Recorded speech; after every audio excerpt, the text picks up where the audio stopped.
Why Iran opposing Trump words. అసలు Iran ఎందుకు ఎప్పుడు ట్రంప్ వర్డ్స్ అపోజ్ చేస్తుంది? మనకిది తెలియాలి అంటే ముందుగా రెండు విషయాలు తెలియాలి. మొదటగా, బిఫోర్ 1979 ఇరాన్ ఎలా ఉండేది, ఆఫ్టర్ 1979 ఇరాన్ ఎలా మారింది. బిఫోర్ 1979 మహమ్మద్ రేజా పహల్వి అనే రూలర్ ఉండేవాడు. అప్పుడు ఇరాన్కి అతనే రూలర్. అతని కాలంలో modernisation, education, infrastructure, oil revenues ఇవన్నీ చాలా బాగా ఎంకరేజ్ చేసేవాడు. ఇరాన్ బిఫోర్ 1979 పొలిటికల్గాను, ఎకనామికల్గాను వెస్టర్న్ పవర్స్తో చాలా కలిసిపోయేది. ఎస్పెషల్గా యుఎస్ఏ మరియు యూకేతో. ఇరాన్లోని టెహ్రాన్ సిటీలో వెస్టర్న్ కల్చర్ ఫాలో అయ్యేవారు. ఉమెన్స్ ఎడ్యుకేషన్ పొందేవారు. అలా పహల్వీ రూలింగ్లో చాలామంది మహిళలు స్వేచ్ఛను పొందేవారు. హిజాబ్ను కూడా చాలా తక్కువగా ధరించేవారు. ఆ టైం పీరియడ్లో ఇరాన్లోని ప్రజలు ఎవరైతే వారి దేశం మీద ఫారెన్ డామినేషన్ ఉంది అని, వెస్టర్న్ ఇన్ఫ్లుయెన్స్ ఉంది అని భావించారు. వాళ్ళు తమ యొక్క మతాన్ని కాపాడుకోవడం కోసం ప్రొటెస్ట్లు, స్ట్రైక్స్ అక్రాస్ ఇరాన్ చేశారు. అలా ఫిబ్రవరి 11, 1979లో ఇరాన్లో చాలా పెద్ద ప్రొటెస్ట్ జరిగింది. అలా ఇస్లామిక్ రెవల్యూషన్ అని 1979లో స్టార్ట్ అయింది.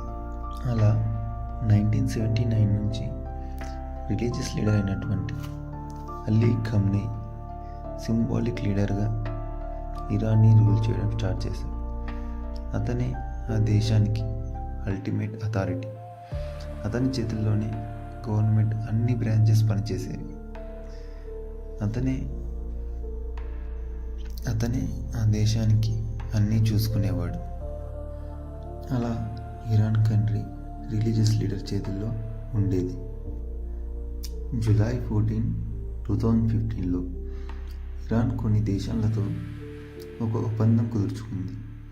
ఆ ఒప్పందం పేరు Joint Comprehensive Plan of Action. అందులో పాల్గొన్న కంట్రీస్ పేర్లు వచ్చేసి Iran, United States of America, UK, France, Germany, Russia, China, European Union. ఈ ఒప్పందం యొక్క ముఖ్య ఉద్దేశం వచ్చేసి ఇరాన్ న్యూక్లియర్ వెపన్స్ తయారు చేయకూడదు. దానికి బదులుగా ఇరాన్ మీద ఎటువంటి ఎకనామిక్ శాంక్షన్స్ విధించబడవు అని ఇరాన్ ఈ అగ్రిమెంట్ను కుదుర్చుకుంది. ఈ న్యూక్లియర్ వెపన్స్ వల్ల అన్ని దేశాలకు ప్రమాదం ఉంటుందని బరాక్ ఒబామా ఈ ఒప్పందాన్ని కుదించాడు.